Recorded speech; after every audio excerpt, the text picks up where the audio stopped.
ये श्याम वेद जहां से प्रारंभ होता है, ये देखिएगा, श्याम वेद प्रारंभ होता है, ये प्रथम अध्याय। अच्छा, प्रथम मंत्र में अग्नि हे ईश्वर, अग्नि हे परमेश्वर, अग्नि माने ईश्वर को, अग्नि परमेश्वर, अग्नि हे ईश्वर,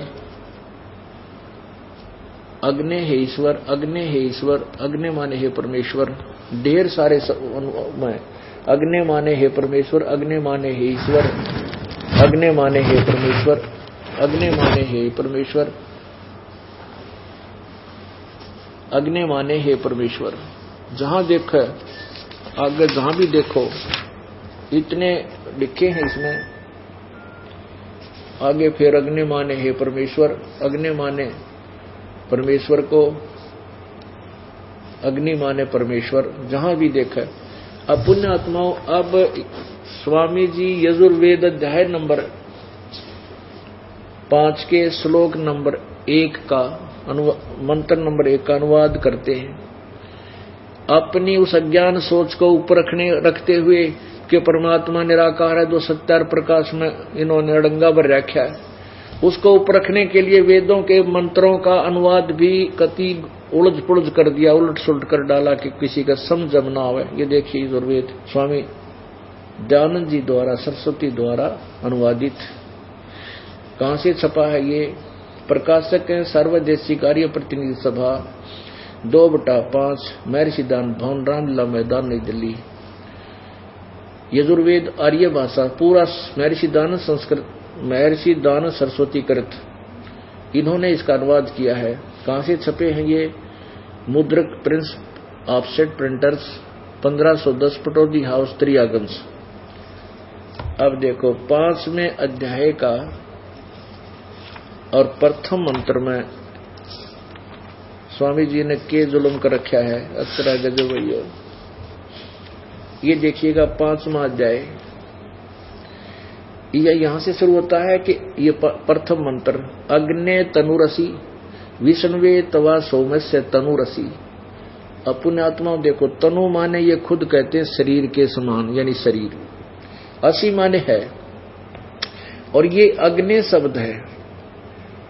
इन्होंने क्या अनुवाद किया कि हे मनुष्यों, तुम लोग जैसे मैं जो हवि बिजली प्रसिद्ध रूप अग्नि के शरीर के समान है, उसको यज्ञ की सिद्धि के लिए स्वीकार करता हूं। बताओ इसका कोई अर्थ बना? सीधा सा अर्थ था अग्नि तनु रसी, अग्नि तनु रसी, जिसको तनूर बोलो चाहे तनु बोलो। अग्नि माने हे परमेश्वर, हे परमेश्वर आपका, अग्नि माने हे परमेश्वर आपका शरीर असी माने है, आप सह शरीर हैं। 2 अक्षर की बात थी, कति गोल मोड़ करने की आवश्यकता नहीं थी, क्योंकि इसने तो ज्ञान तो था ही नहीं, भांग पी रखी थी। और वहां अनुवाद कर अग्नि माने, जहां भी अग्नि माने परमेश्वर मानो। अब इसमें अग्नि बिजली का तो रूप बतावे, और भगवान ने नो कहा वो निराकार, और वेद कह रहे हैं अग्नि माने परमेश्वर, हे परमपिता, हे परमेश्वर आपका शरीर है। अब 2 बार लिखा है कि विष्णुवे तवा सोमस्य तनुरसी। वो परमात्मा जब सतलोक से, एक तो वहां पर इतना तेजोमय शरीर है कि उसके शरीर के उस प्रकाश को हम इस चरम दृष्टि से नहीं देख सकते।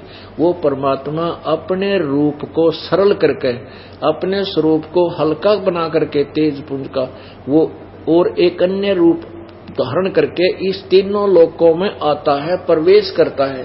गीता जी अध्याय नंबर 15 के श्लोक नंबर 16 और 17 में 3 भगवान बताए, एक क्षर पुरुष ये ब्रह्म, अक्षर पुरुष ये परब्रह्म, और ये तो दोनों नाशवान हैं, इनके प्राणी भी नाशवान हैं।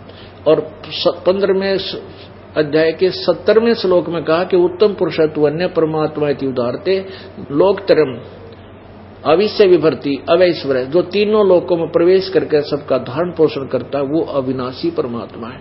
अब यही वेद प्रमाण कर रहे हैं कि उस विष्णुवे तवा सोमस्य तनुरसी, उस परमात्मा का सबका पालन करने के लिए अतिथि रूप में यहाँ इस लोकों में आकर प्रवेश करके जो सबका धारण पोषण करने के लिए भी उस अमर पुरुष का शरीर है।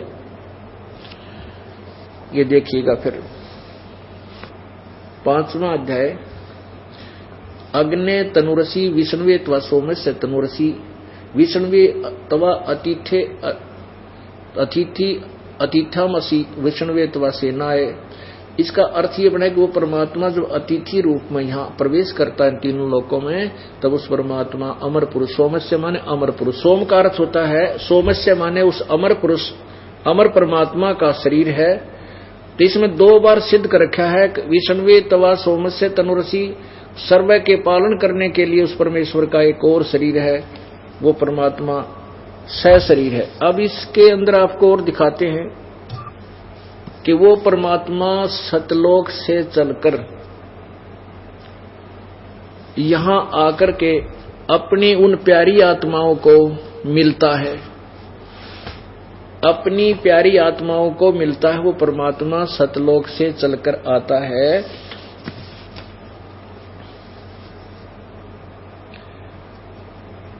और वो परमात्मा मनुष्य जैसा है, मनुष्यवत। ये और थोड़ा क्लियर कर दे। पुण्यात्माओं, परमात्मा के पाने के लिए उन पुण्यात्माओं ने घर भी त्याग दिए, राजपाट भी छोड़ दिया, जंगल में चले गए और इतने कठिन साधनाएं की, भगवान नहीं मिला क्योंकि उनकी वे ऑफ वर्शिप शास्त्र विरोध थी। तो पुण्यात्माओं, आपको परमात्मा मिलने जा रहा है, आपका मोक्ष निकट आ रहा है और इसके लिए आपने अगर आध घंटा ज्यादा भी मालिक की चर्चा सुनने को मिल जाए तो उसे हर्ष स्वीकार करना चाहिए, क्योंकि ये समय बार बार नहीं मिला करता। और इस परमेश्वर के लिए जितना भी हम समय लगाएंगे उतना ही हमारे गुड अकाउंट में जाएगा। तो ये बार बार समय नहीं मिला करता है, कोई समय है सदा नहीं रहा करते, ये इसे सुथरे काम युग काल के रहने दिया करे। परंतु परमात्मा हमारे साथ है। अब ये काफी समय तक जन साधारण को समझाया जाएगा और परमात्मा पूरे विश्व में ये वो अपना फैलेगा। अब देखिएगा, वो परमात्मा अपने शरीर को हल्का करके, क्योंकि वहां तो उनका तेजोमय शरीर है, उसको तो कोई देख ही नहीं सकता।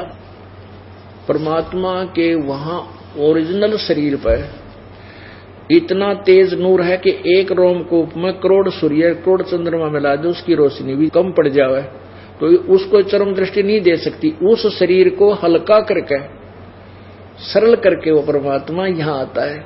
अब आपको ऋग्वेद मंडल नंबर 9 के सूक्त नंबर 86 के मंत्र 26 और 27 में स्पष्ट करते हैं, अपने पवित्र वेद बता रहे हैं। परमात्मा की वो वाणी आज सिद्ध हो रही है, वेद मेरा भेद है पर मैं मिलूं वेदन से नहीं, और जौन वेद से मैं मिलूं वो वेद जानते नहीं।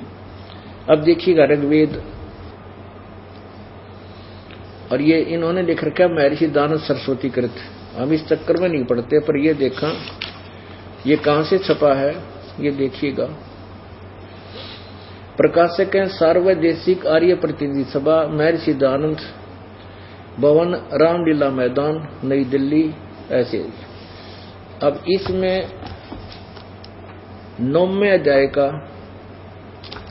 और 86वां सूक्त, ये देखिएगा, है और मंत्र नंबर 26, ये 86 है, ये 26 मंत्र में मंडल नंबर 9 सूक्त नंबर 86 का मंत्र नंबर 26। इसमें कितनी प्यारी व्याख्या की है। अनुवाद करता है यही दानंद जी के अनुयायी, यज्ञ करने वाले यजमानों के लिए परमात्मा सब रास्तों को सुगम करता हुआ, उनके विघ्नों को मर्दन करता हुआ यानी नष्ट करता हुआ, और उनको पवित्र करता हुआ, और अपने रूप को सरल करता हुआ, अपने रूप को हल्का तेज पुंज का करता हुआ, वह कांति में परमात्मा।